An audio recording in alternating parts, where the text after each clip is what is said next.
Wala ng saplot at palutang-lutang sa isang irrigation canal nang matagpuan ng dalawang residente, ang isang 80 anyos na lolo sa Purok 4, Barangay Paniki, Bagabag, Nueva Vizcaya. Ayon sa investigasyon ng Bagabag PNP, nakagawian umano ng biktima ang pagliligo sa nasabing irigasyon na malapit lamang sa kanilang tahanan. Huli siyang nakita ng kanyang misis bandang alas 10 ng umaga noong Sabado habang naliligo sa kanal.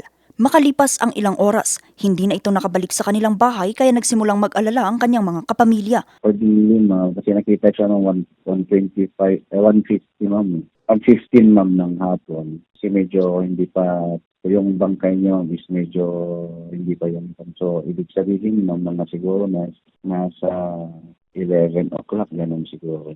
Natagpuan ng short pant at tsinelas ng biktima sa humigit kumulang 1 metro mula sa kanyang katawan.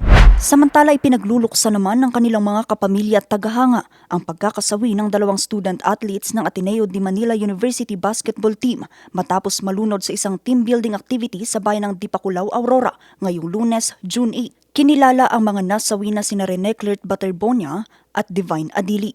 Ipinahayag ng pamantasan ang matinding pagluluksa at pakikiramay sa mga pamilya, kaibigan, kakampi, coaches at iba pang naulila ng dalawang atleta. Hindi pa naglalabas ng karagdagang detalye ang mga otoridad hinggil sa pangyayari habang patuloy ang kanilang imbestigasyon sa insidente. Vanessa Bugtong, RNG News.